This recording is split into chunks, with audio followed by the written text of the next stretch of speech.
And good evening and welcome to this edition of the Cincinnati Railroad Club's monthly meeting.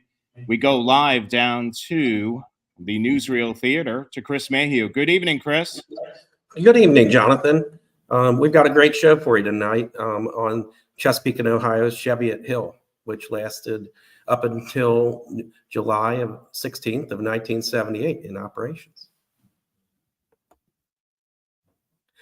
All right, and it sounds like I am live. So thank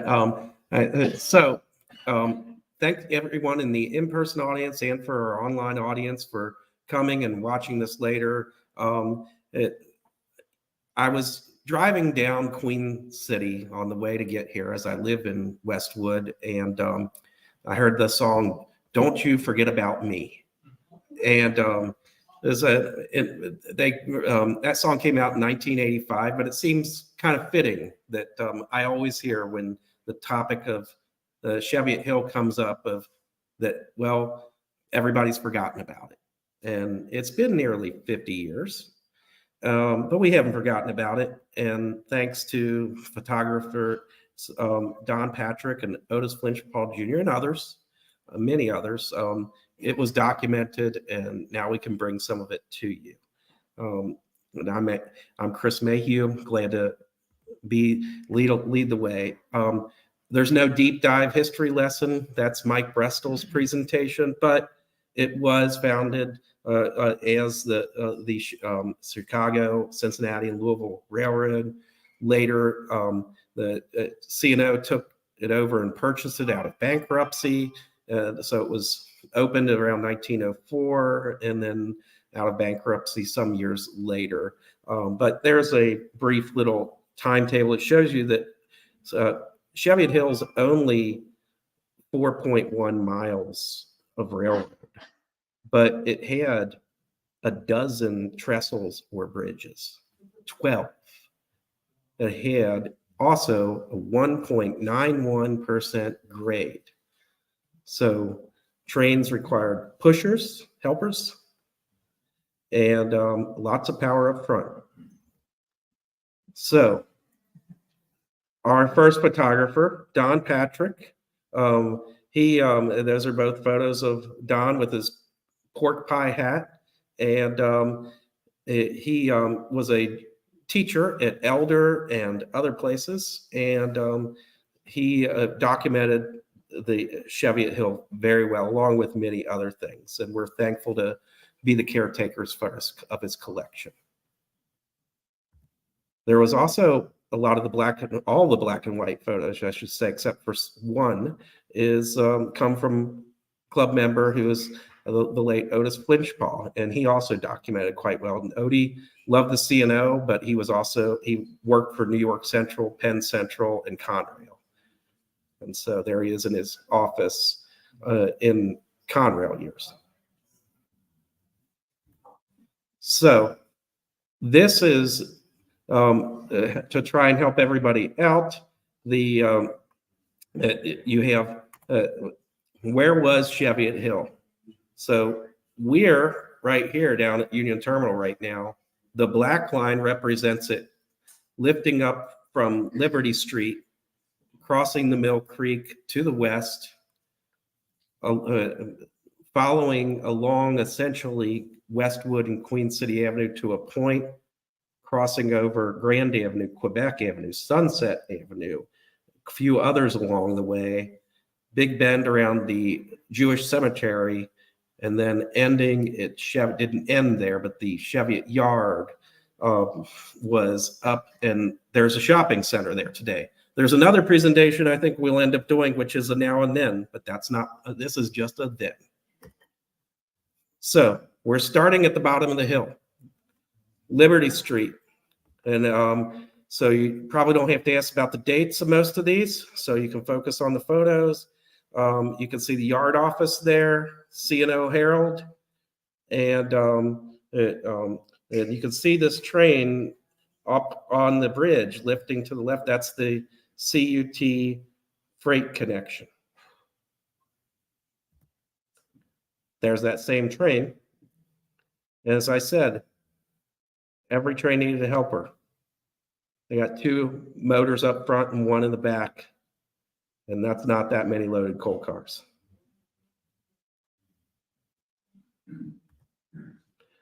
So I mentioned some of those in this little map insert that was kind of doctored to be the next slide. But so where were some of these bridges and viaducts and trestles?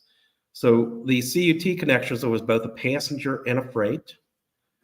Next was small bridge over Ernst Street, a very long steel and wood trestle over Grand Avenue, which also went over Amore Place and Salem. One that went over Quebec, Wyoming Avenue, Sunset Avenue, and then Sunset Lane had 2 different bridges that curved around, and Gurley also had 2 different bridges. So here's that 1961 map that I kind of doctored up with a little to show you where the railroad ran, and you can see where some of these roads that it went over, where you'll see some of these upcoming shots. And if you'll take note, Sunset Lane kind of loops around. You can still drive around Sunset Lane now.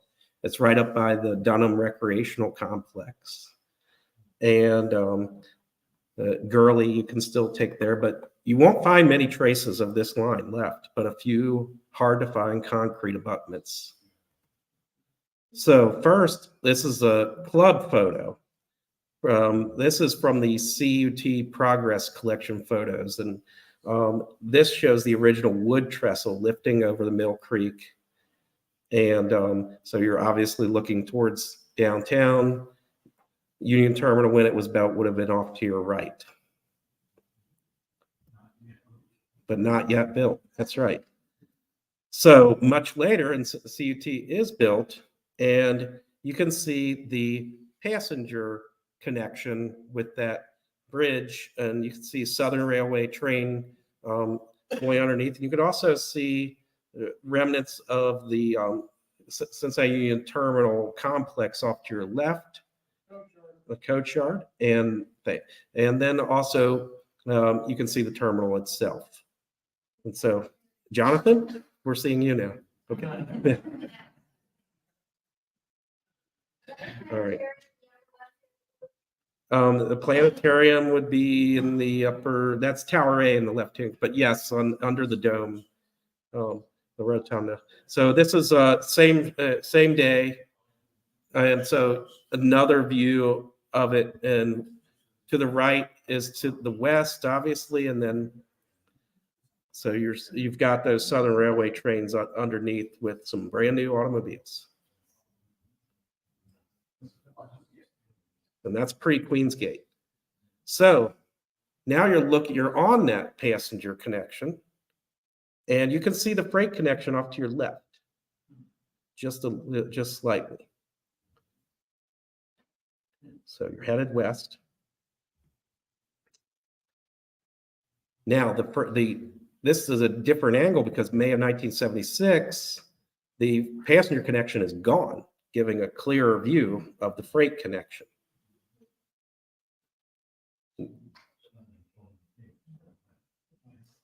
So we've got a westbound coming up. So March 75, you can see the freight connection looking down and you're looking south.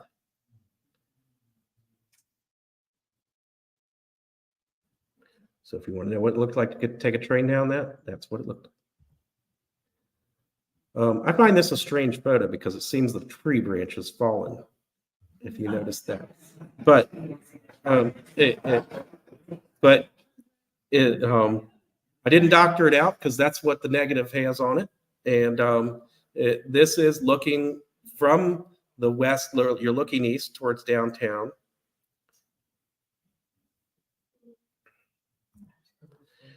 And there's another view of that is in a video that we put out before from the last day of operations. That is the last train to go down Cheviot Hill. That's on July 16th of 1978. And so he's crossing over. The CH&D is just below. You could just make out a boxcar. That metal portion to the right is the remnant of the original Harrison Avenue viaduct, the original one, not the current one. All right, going over Ernst Street is that bridge, and you're looking to the west, and you're looking up into Brighton Yard. And so Bald Knob, it'll be off to your left. So the base of the at Brighton, you can see this train rolling off the Grand Avenue trestle and coming eastbound. So an Amtrak going, and I do love this photo. I apologize the date's not on there, but you see signal maintainers out at work, climbing back onto the tracks, and you can see the downtown skyline. And as it passes over, just finishes passing over that Ernst Street bridge, which you can still find those abutments if you go and look. Brighton Yard wasn't all that big. Originally, it had a turntable in early steam era days, but later, it was just a couple of passing tracks and signs. Now, same photo, just zoomed a little in, will give you sort of that base of the hill beyond the bridges to show the grade really starting to kick in. Excuse me. Now you're looking east at Brighton, and so looks like we got a little high and wide load there, and 4 motors up front. All right, this gives you a really good view of the Grand Avenue trestle, and the hill itself, because there's no telephoto on this, so you can see it's slipping off of the Quebec Avenue trestle at the very back where you would find the caboose, and so start across, and Grand Avenue trestle was both steel and wood at different portions. So, and if you'll notice the road off to the left, that would be North Side Avenue, which you'll see here in a few minutes. A little closer. Train just moved a little closer to us. St. Francis Hospital, you'll see that later so looking south up Grand Avenue, see some power moving across.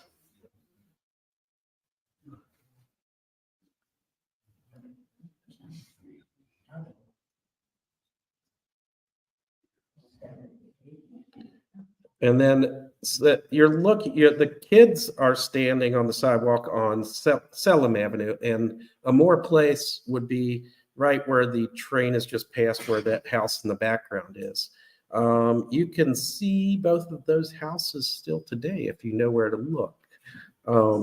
And so, actually, no, my correction, the house on the left is still there. The house on Selim is gone, but the one next to it is still there. So it's easy to locate this. Take a look. So I mentioned North Side Avenue. So take a photo from North Side Avenue at the intersection of Selim, and you get this one. And then if you look the other way, you get that with a kid walking his dog.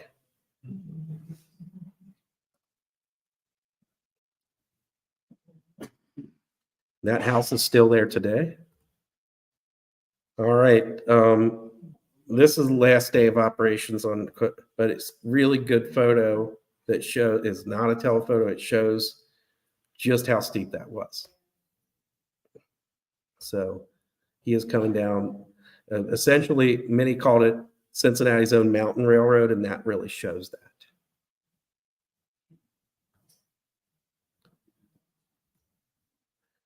Quebec Road. There's another great shot I want to show, but I didn't end up putting in this, so we'll just have to do something another time later that shows more from the underside. But this gives you a good idea of some of the curvature of the road below, with It looks like a moving truck.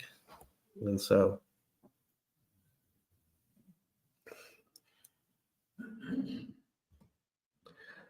all right, and I love this one. You can see St. Francis Hospital and you can see the Cardinal climbing westbound. It'd be number 51, climbing up the hill.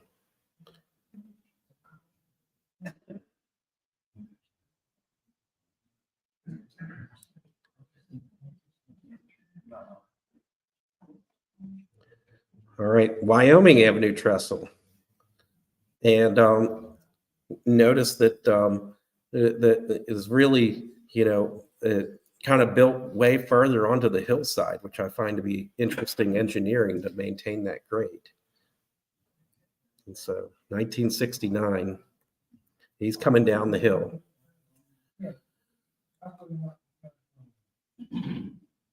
Another view of Wyoming Avenue, 1967. And you notice that you got a F unit and you got 1, 2, 3, 4. So it's 5 motors up front.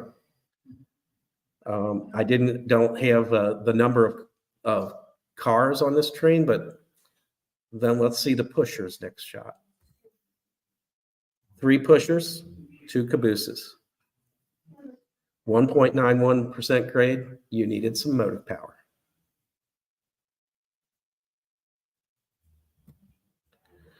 Sunset Avenue. So the Benia classic shots taken of Sunset Avenue that a few of them we've seen out there. But I don't think this one's been out there till now. Got an SD18, 20 car transfer. And when I say transfer, that probably would have been from Stevens in Silver Grove. He's climbing the hill. He's westbound.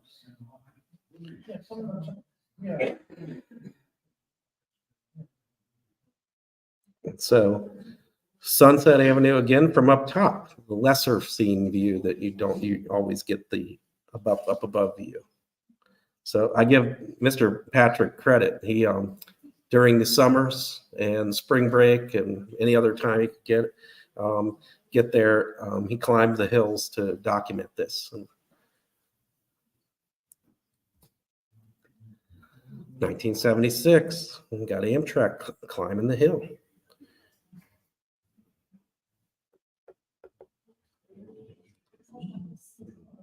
Got a whole mishmash of power there too.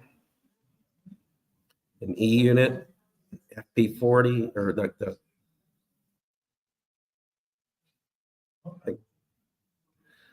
sad. There's not too many sad photos, but it took them a while to eliminate some of the trackage. They hoped to make a light rail line out of it, but here in 1984. The Sunset Avenue trestles being removed. It gives you some scale. You see the worker up on the left side at the top near the bent that's being removed, or the steel beam that's being removed. All right, Sunset Lane 1. And so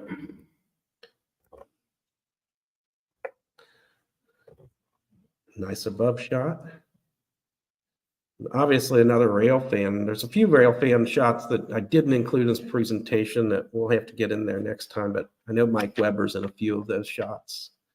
But that could be Mike for all I know. So he's going, this is Sunset Lane 2. So he's going down the hill. And that doesn't give you all the power there. We got a same train. And that's going down the hill because I know there's a lot of C&O fans.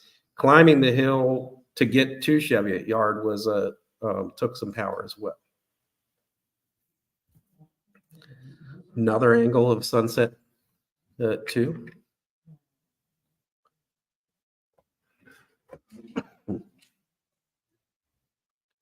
And then Gurley. So Dunham is up you can see a little stone abutment right underneath the locomotive. So.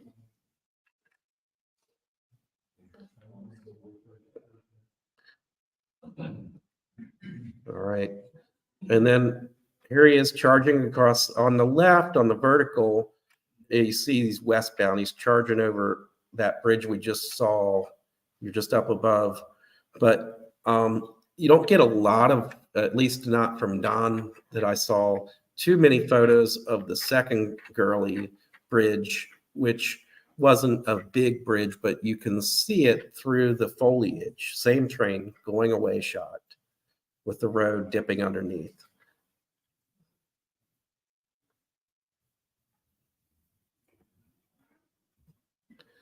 All right, we're westbound at Ferguson Road, 1968. Some pretty looking power there.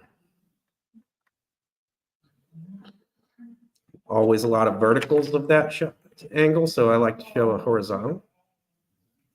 So you're standing, Don standing on Ferguson Road. All right, now standing on Ferguson Road, looking west towards Cheviot Yard, and you notice that bridge further back, that's Glenway Avenue. I always hear a lot of people say, well, it's from Boudinot. No, Boudinot did not cross it. Glenway did. And so this is an eastbound transfer to Stevens.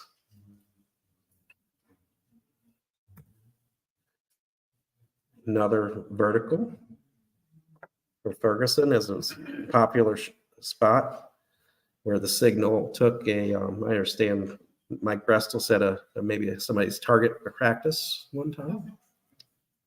You can still see that on there. And that same train gives you kind of a going. And I love this photo because if you look in the shadow of the bridge, you see at least 3 other rail fans taking photos that day. Surely one was Mike Brestel. Probably Tom Bredesteggy was up there too. So talk about going under Glenway, and there was a Circuit City there now. Now it's a IBEW training center, but this is looking to the west. He's taken the second last day of number 51, and and he's just passing that train, riding the Cardinal. You'll see some more of that here in a bit. Cheviot Yard.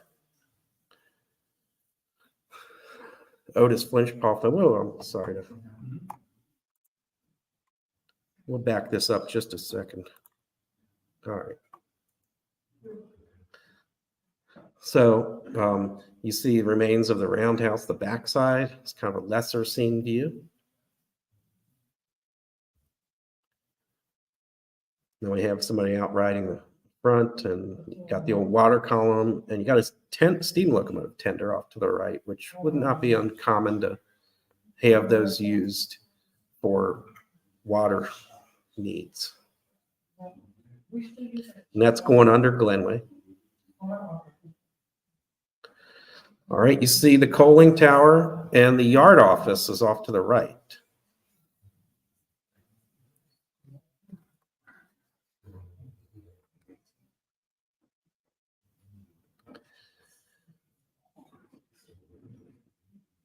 All right, this is the only non-Don Patrick photo that my buddy Donald Smith, it's just too good of a photo not to share. It's showing the yard office and from the other angle.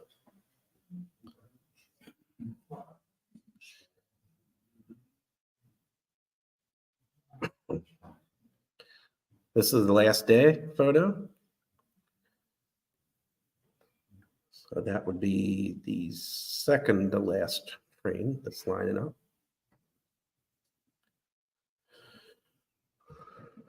Whoops, and then apologize for the quick scrolling, but sad, one of those sad photos, I know, but gives you a little bit of an overview. You see the Swallens over there. It gives you, obviously, 1980, the yard is mostly gone. And here's the same day.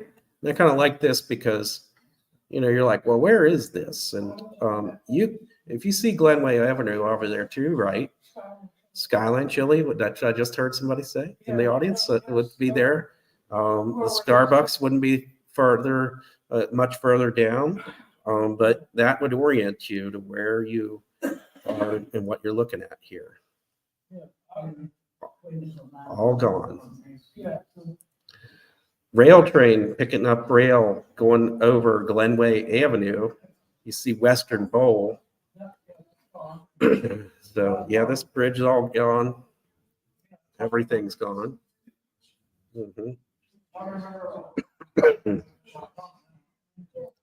And for our online audience, this one's a talker, it sounds like. So whoops, and I take it away. So all right. So up next is the Pigeon Bridge. And so Bridgetown Road looks, you wondered if the pigeons were going to get your car or not if you got stuck underneath the light at the bridge. Bridgetown Road. There's a Walgreens and a chicken place there now. Even the wagon wheel where C&O crews would have a drink occasionally after their shift, that's gone too. Going out, you're at 6700 Westman Road, and it doesn't look the same today. There's a big old house there now. And this is you're looking up Rybolt Road. So.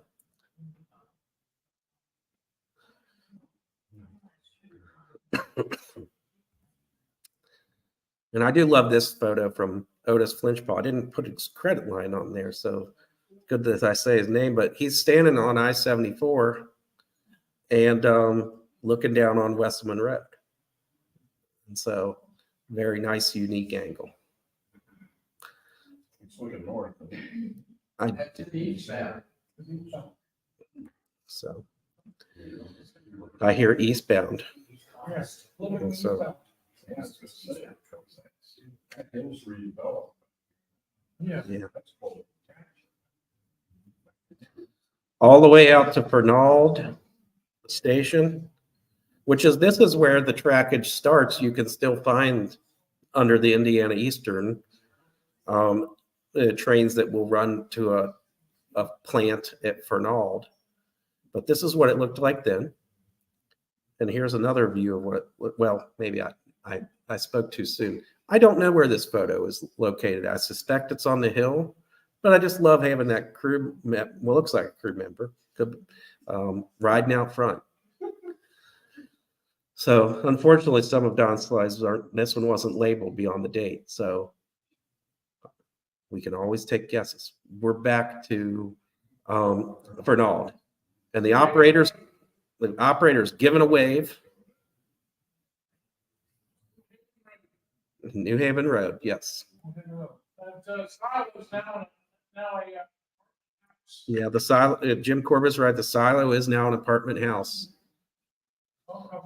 and we're getting near the end of my little show portion of this, but to kind of end it on the day before Cheviot Hill closed, Don Patrick took Amtrak, and I don't know if he went up to Richmond and came back, but he took some photos from the train, which that photo of the train at the underpass of the Glenway Avenue is from this series too, but I was trying to keep in order an under photo there. So you see that, he's looking, I didn't put it on there, but he's looking back, so he's westbound, and he's looking back east.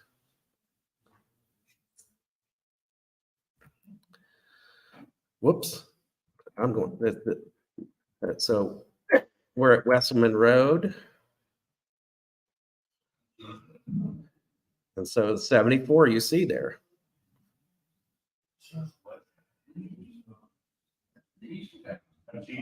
Oh, that's eastbound? Okay, I was wrong. It says westbound, but it's eastbound. I erred. So.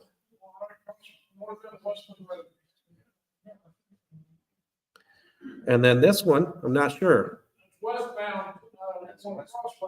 So I had them reversed. So, yeah, this is the westbound. The other one was the return. So they're out of order on those two. All right.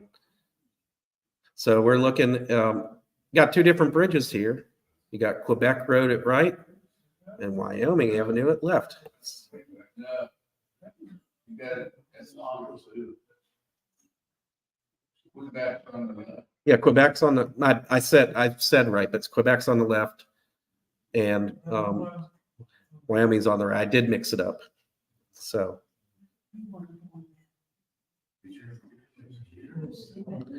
All right, last photo. It's a little, I did the most I could with this one in terms of he's taking it out the window of the passenger car.